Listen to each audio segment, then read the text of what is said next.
Hello, it's eMburst. I'm here for the Week 7 team preview and actual post-com for my for Week 7 against Tay. I'm not going to go too in-depth against, or for the things that have happened previously. I'm just going to go over their team, things I'm going to be looking out for as I go through the rest of my team, and I'll give you the timestamp on screen in this first beginning portion if you want to skip to the actual battle.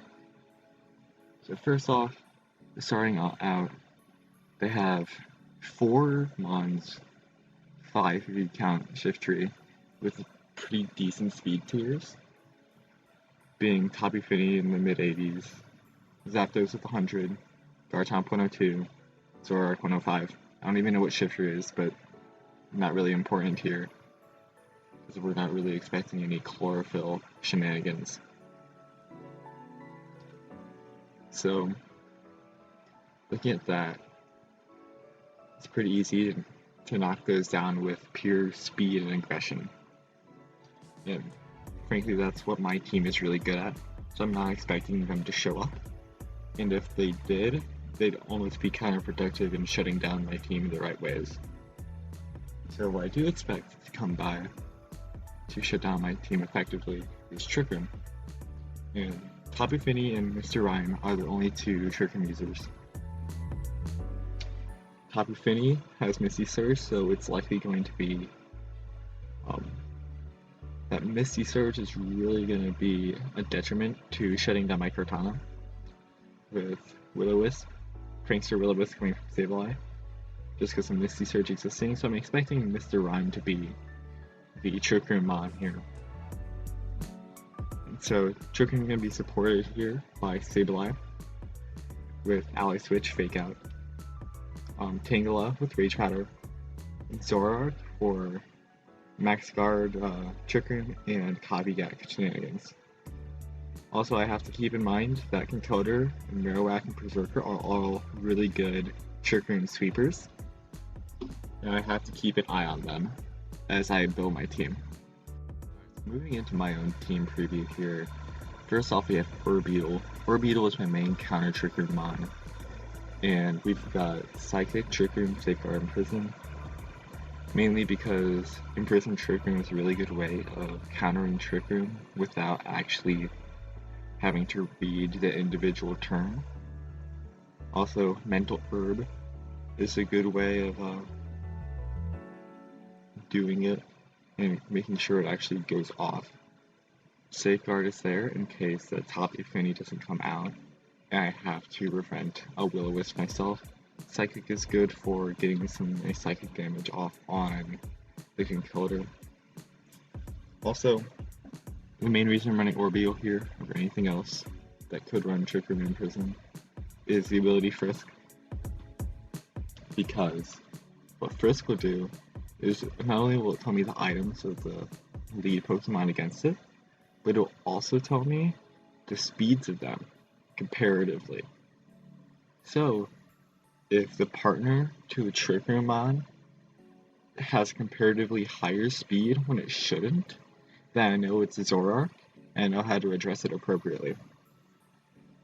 For EVs, I have simple 252, 252, 4, just because I wanted to max out its defenses and any hits for like a knockoff, Rock Slide, that sort of thing. So overall, this is going to be a lead counter Trick Room Mon that really just cancels out any game plans from Tay early. Next up is Incineroar, and I'm running a Flare Blitz, Taunt, Darkest Lariat in Parting Shot set here with safety goggles. Now, the main thing about safety goggles here is I know they're probably going to be running Rage Powder, and I want to make sure that no matter what, Incineroar can get off what it needs to without being affected by that. For example, Parting Shot into the right Mon, Darkest Lariat into the right thing, Taunting into the right thing, etc. Everything that Incineroar does is dependent on targeting the right Mon, so safety goggles is really important. Now I'm running a 252, 252 4 spread, mainly because I really want to maximize my defense here. A lot of their counterplay against my Incineroar is physical attacks, except for Tapu Fini, if I remember correctly. So I'm really focusing down, surviving enough hits to maybe get the taunt off onto the Sableye or the Mr. Rhyme.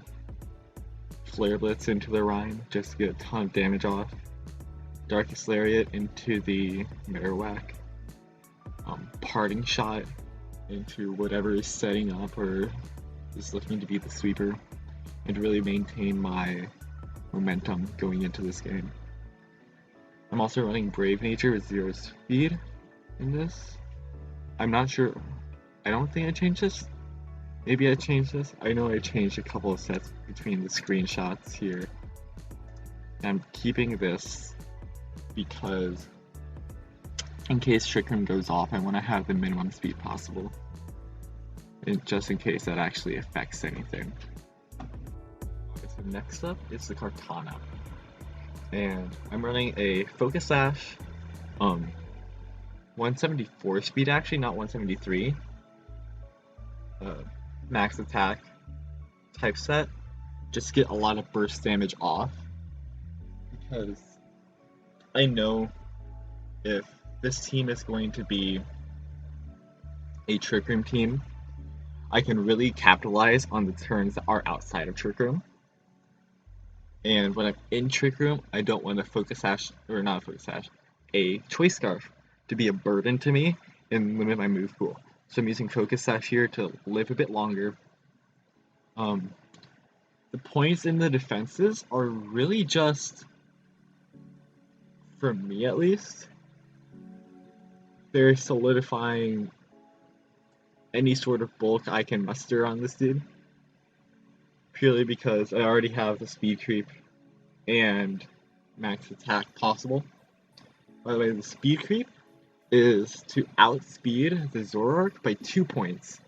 And the 2 points is important because Latias is outspeeding it by 1 point, and I want Kartana outspeeding Latias as I have Trick Room, so Latias can be a cleanup and get the last hit just in case, you know? I want Kartana to be doing a lot more of the damage. That's really not important, that's just the reason I had it. I also wanted to definitively know going into the match which one is going to be moving first and second. Because that way I can plan my moves just a little bit easier and not have to worry. I'm running Leaf Blade, Sacred Sword, Night Slash, Aerial Ace here. And those are for Leaf Blade, mainly against Tapu Fini. Let me just double check the team that they have so I can... Yeah, so Leaf Blade, mainly against Tapu Fini. Sacred Sword against Berserker, Zoroark, Shiftry. It really does a good job of hitting strong there. Night Slash is really nice against the Alolan Marowak and the Mr. Rhyme. And finally, the Aerial Ace just hits hard no matter what. Goes really well into Conketer, Tangela, and Shiftry. So overall, it's just a really nice coverage moveset. I'm also not running Protect here because I don't expect Protect to be good. If they're gonna try taking me out, it's gonna be fairly easy. Protect isn't gonna do much. So I'd rather just get as much damage off as possible and not even waste this move slot. I'd rather just have a spare move slot open for whatever I'm going to need to hit with Kartana. Next we have Latias. And Latias, first off, the big thing you're going to see here is Casa Berry. Now the thing that Casa Berry is, I know I'm going to be hit with a lot of ghost type coverage. I know it hits my team very hard. I don't have that many resistances. I have 2 weaknesses in Orbeetle and Latias. So I wanted to have something to at least soak up the damage from Latias, because I know it's going to be broad at least. I have changed the moves since this, to be Ice Beam, Shadow Ball, Psychic, and Protect. I'm not using Psyshock because I'm willing to risk AV rather and deal with the fact that Kartana can clean up in the lack of physical bulk. And if it doesn't have AV, whatever I'm trying to attack into, it's going to be hit pretty hard. I'm not running Energy Ball because I decided that doing neutral damage against Tapu Fini with Stab and getting a little bit more coverage is a little bit better for me than hitting Tapu Fini for super effective hits, but I'm not able to get any sort of neutral damage against anything that may resist all three of those moves. Now, you can see I'm running the 220 plus 173 speed, just to minorly outspeed that Zoroark. That's just a minor thing. I wanted to get off a move before Zoroark hits me, you know. I don't expect to be going into it, however I do expect to be attacking what's next to it, at least in one point or another. I don't have too much to talk about the bulk here, but my Spirit Bulk is going into defense because Marowak, and I'd rather just get a little bit of extra bulk there, just in case, you know. I would like to mention I haven't done the calcs on the cost of Berry from Marowak, so this could be a total flop, but if it's not, I think it's a good move. Next up for the Swampert, we're running AD Special Defense Max with Adamant, decent attack, and a little bit of HP investment. The main reason for this here is I'm expecting a lot of mons with Grass Knot, because the only grass moves this entire team has are going to be Tangela and Shiftry, which Shiftry's probably not going to come. Tangela is going to be a niche pick, but probably a special attacker. And the Grass Knot users, and one other physical attack that's Grass type, that one being from Berserker, a Seed Bomb. So, my main goal is to avoid even bringing Swampert if Berserker comes. And if it doesn't come, we're using it with High Horsepower, Ice Punch, Flip Turn, Rock Slide. High Horsepower, Ice Punch, Rock Slide, really just for coverage. But Flip Turn is mainly to have slow momentum, I guess a slow switch to preserve momentum and to make sure that whatever I'm going to be switching in doesn't get a hit taken into it. And to really just, yeah, it's mainly for momentum's sake, because I know this team is going to be thriving off of momentum. Hopefully, Incineroar and Swampert can keep doing their slow switches throughout a match and really preserve the momentum of which mods I'm going to be having out and dealing some attacks, and really keep Tay on the back foot and always have to adapt to what I have out in the field.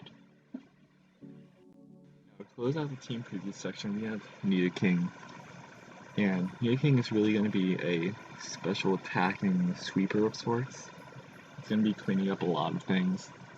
It's got Earth Power, Ice Beam, Sludge Bomb, 3 really nice attacks. Sludge Bomb in for the Tapu Fini, Earth Power for the Steel types that they have on their team, Ice Beam for Garchomp. And really, I have a lot of bulk into the special defense here. I don't remember exactly why. I think I was doing a calc though. There was definitely a calc for this. Oh, it's because of it was either Mr. Rhyme or Tapu Fini. I'm really expecting super effective attacks from them to be hit into this.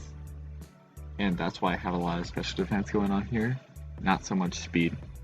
I do have 4 speed because outspeeding a Fini might be important.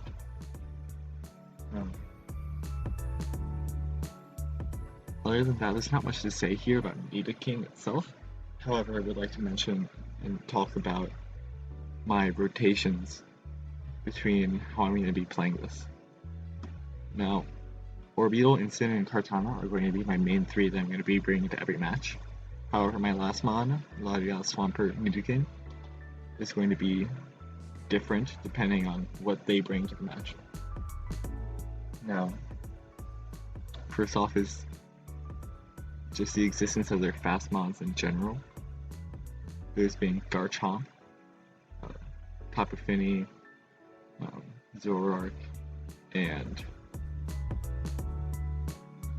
Zapdos. That's it.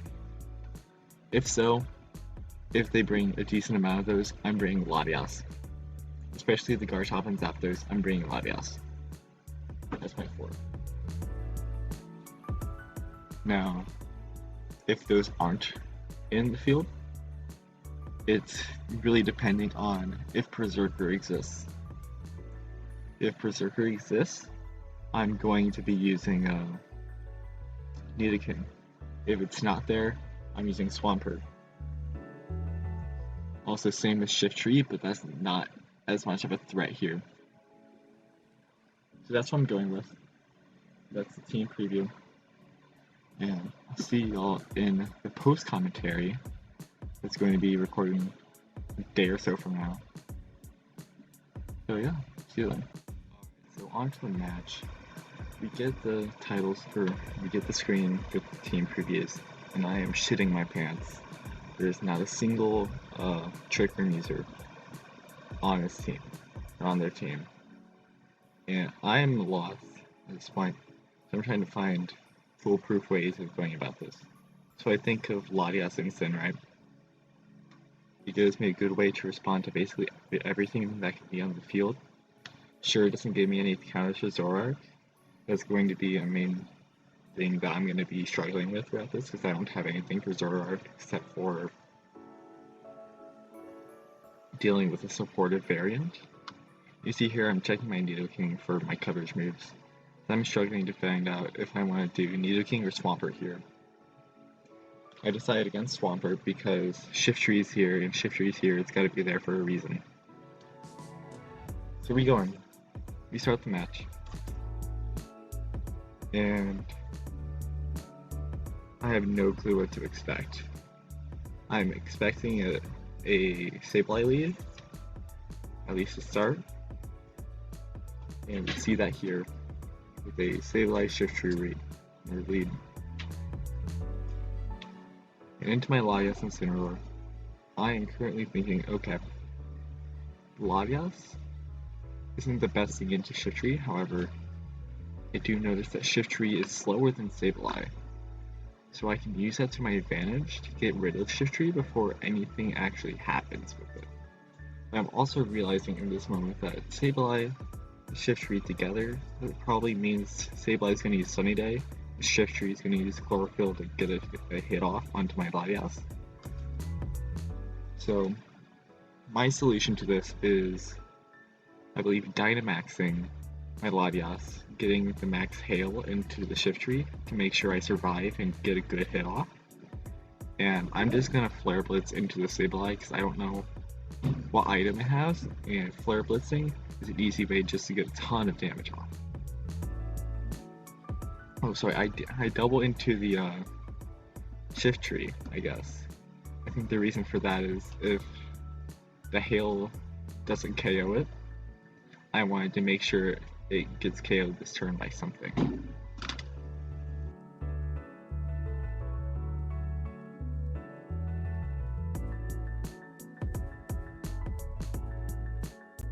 So here we see the Sunny Day. I know exactly what's going to happen. It's going to be a dark move like a Night Slash hitting off into the Latias.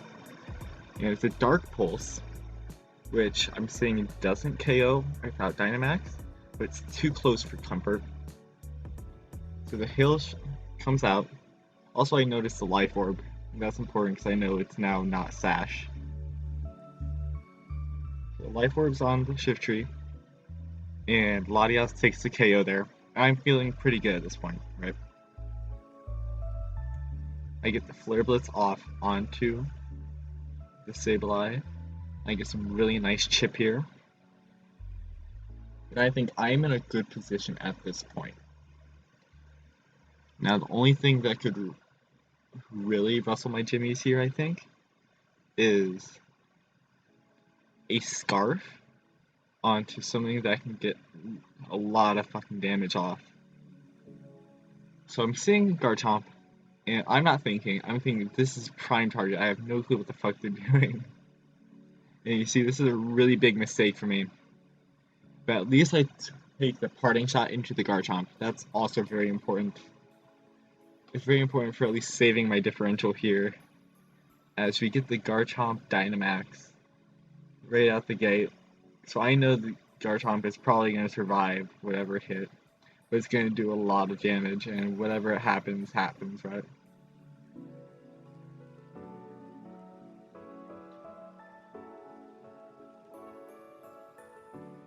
But Sableye uses Quash here. This is where I know I fucked up. Because the Max Worm Run comes out, takes the KO onto Latias, and I feel fucking dumb as hell. I was really considering doing the Max Guard onto Latias, because I was expecting something to come out. So I played way too greedy here, and I got punished for it. What I should have done is taken the guard into the parting shot, and come in with my Nidoking. Or actually, no. Nidoking, I think I should have come out with the Kartana to get the KO onto the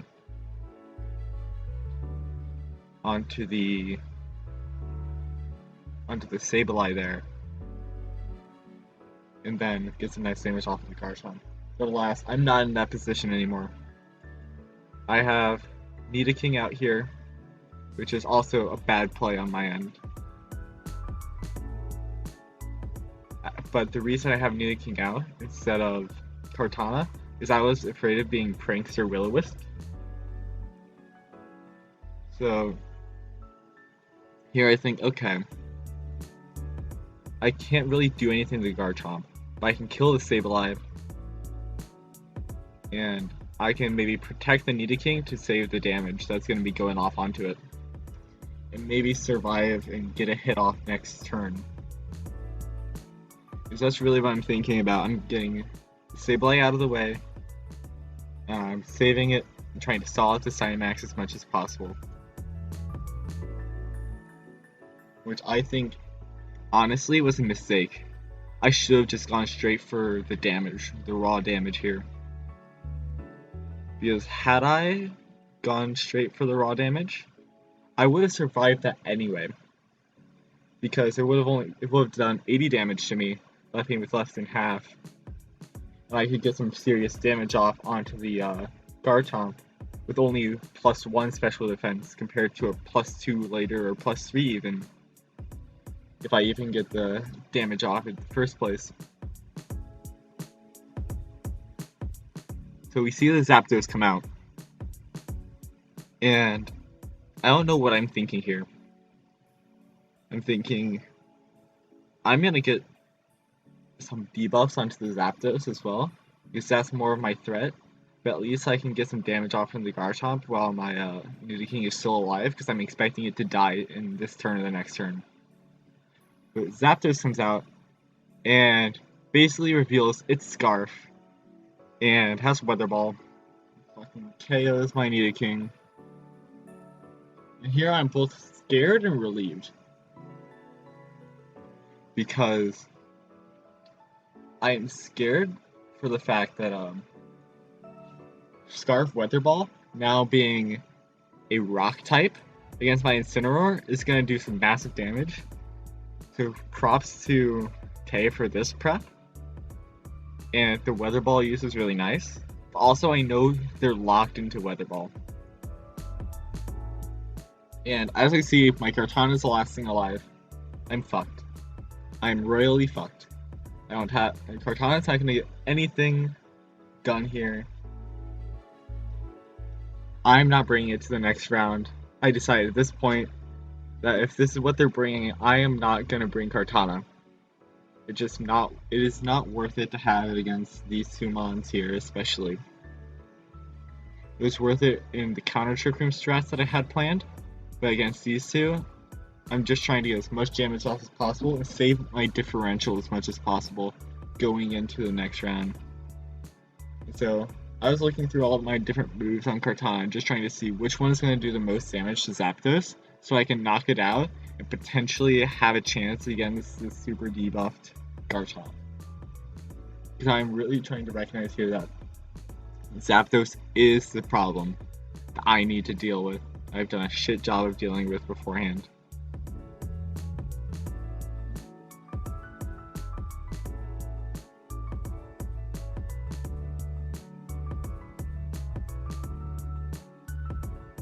So of course the Weather Ball comes out, takes the KO onto the Incin. That's about as expected. If it didn't, I would be very confused as to why they didn't go for that. Nice Slash comes off and doesn't do that much damage. And I see here that next turn I'm going to knock out. The Weather Ball is going to get me, chip me down low enough, and Fire Fang is going to finish me off. And that's just exactly how this match ends. I tried going for a crit here onto the Zapdos, seeing that that's going to be my most damaging move anyway. So maybe if I get a high roll, if I get a crit onto the Zapdos, it can only be a -1 instead of a -2. So I go for it, and barely not enough. And Garchomp takes the KO, -2. I lose today, and we're going to go into the next round immediately. So I'm seeing here, alright, Kartana didn't do jack shit. I'm realizing that now. I'm seeing how their gameplay is flowing. Kartana isn't gonna work well. But I did really like my lead of Latias Incineroar.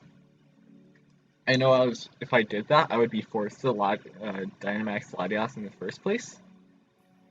Oh yeah, I was contemplating Kartana just a little bit, but then I realized no, that's not a good idea. I slowly realized that Kartana just did nothing there.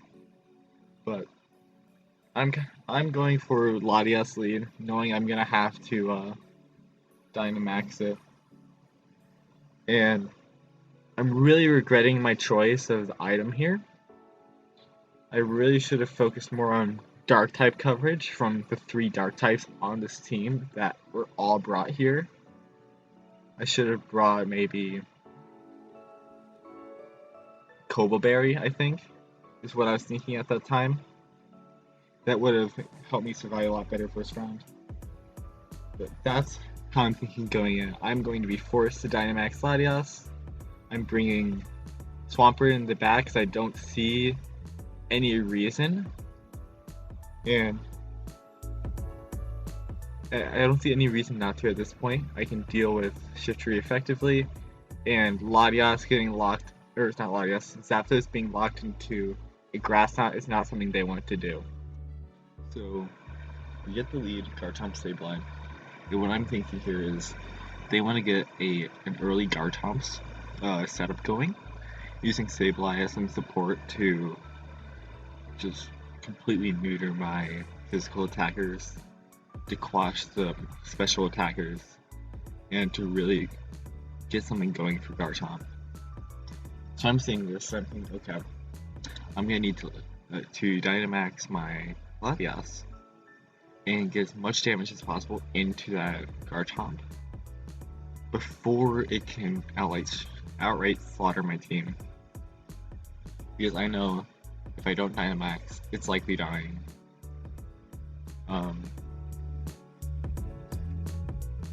I didn't do calc on that. To be honest, thinking back now, it probably wouldn't have died, but it would have been very close. And if Garchomp had Dynamax, and I hadn't, then the amount of damage that it would have gotten off would be too great for me to counter out. So of course we see it's Zoroark, not Garchomp, and that really screws with my plans.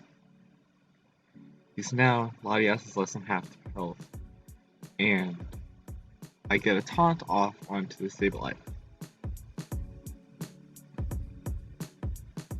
So I think my best turn of the game by far is this one right here. I know that Latias is the prime target, just getting knocked out, so I go for the max guard, and I believe I Flare Blitz straight into the Zoroark and get it right out. Now that was probably a good idea, but also I could have easily Flare Blitz into the Sableye, because I know the Zoroark isn't actually that much of a threat. I outspeed it. I think that was something that I didn't have going through my brain at that time. So, no, this actually wasn't the best turn of my game. I should have maxed out and Flare Blitz into the Sableye, get a lot of damage off. Then next turn I can kill the Zoroark with my Latias, and finally kill the Sableye, get 2 birds with 1 stone. That sort of thing. But that's just what we're dealing with here. I killed the Zoroark too early, and I think we're screwed for the rest of the game.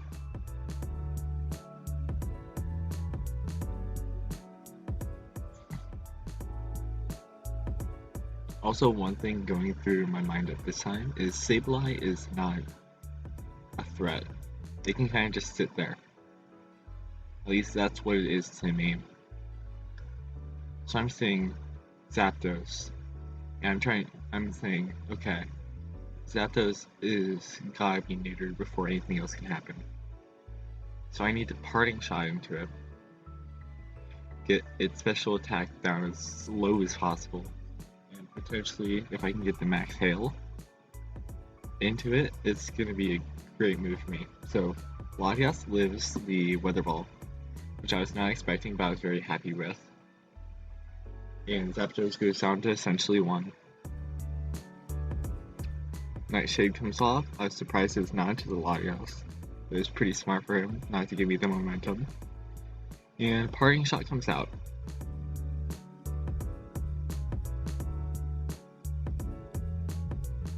So I come in with Swampert, I think. And thinking back now, what I should have done is switched out the Latias, waited out the hail, and gone for a Rock Slide. But instead what I do is I try to get as much damage off as possible. Either that or I Protect Latias. I Protect Latias, which is just not, it was the worst move possible, because I'm not even getting value here. I should have switched it out because I wanted to keep it around for later. I just forgot that hail existed. So I go for the Rock Slide here. That was the correct part of my turn. And thankfully, everything goes smoothly for me here, because Protect comes off, Weather Ball goes into Protect. Oh no, it doesn't. It goes into the Swampert. And that was a really nice play, a really nice call from Tay here. But it doesn't actually do that much as a Assault Vest. Zapdos goes down, and I believe Sableye flinches here, yeah. And Latias goes down to the Hail, which is a differential saver for me, because it means that they only get however much from here, and I lose 1 more point than they get. It's just a minor thing. So Incineroar comes out, and I know this because it's going to be into Garchomp. So I wanted to get the quickest Intimidate off as possible. Now, had my Latias still been alive, I could have switched in. Yeah, I could have kept it alive until after. Maybe sack off my Swampert here. And now at this point, I think I switch into Nidoking because I want to get as many Intimidates off as possible onto this Garchomp. And I didn't think Nidoking would be doing much. In hindsight, Nidoking would be doing a lot. And I kind of wasted its potential here, because had I sought out the Dynamax and allowed the Nidoking to survive, I could easily two-shot this Garchomp. But alas, that's just not what happened. overall, I put myself in some really poor positioning for this end game. And yeah, Sableye is just sitting here. I didn't deal with it quick enough. It gets the Fat Will-O-Wisp onto my Swampert, effectively killing it and wasting a slot. And of course, they target down the Nidoking. Because why wouldn't they? If my Swampert isn't able to do anything because it's burned, why would they target it down at all? So I get the high horsepower off of the Sableye. I realize it has a lot of physical defense. I'm thinking, I want my Incineroar to stay around for the late game, which honestly was not the move. It shouldn't have been sticking around for late game. I should have switched out my Nidoking here and kept Swampert in, because at this point Swampert wasn't going to do anything. So again, poor reads on my end.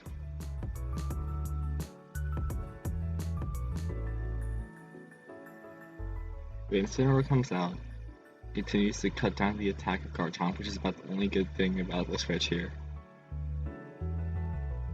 And Garchomp, of course, gets the KO onto the Nidoking, giving it 0 value, and ultimately ruining my chances for this match. Because now I have, against this Garchomp and a Sableye, an Incineroar, whose only damaging move is Recoil, and a burned Swampert, where the Sableye can easily just hit a ton of Nightshades and easily end this in 2 turns. I believe that's exactly what happens, because no matter what I do,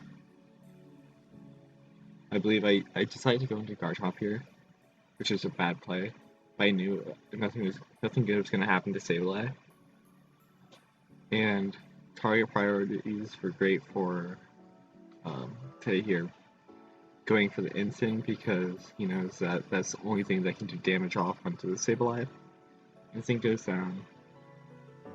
Swampert gets a little bit of damage on Garchomp, but not much. Nothing to actually deal anything.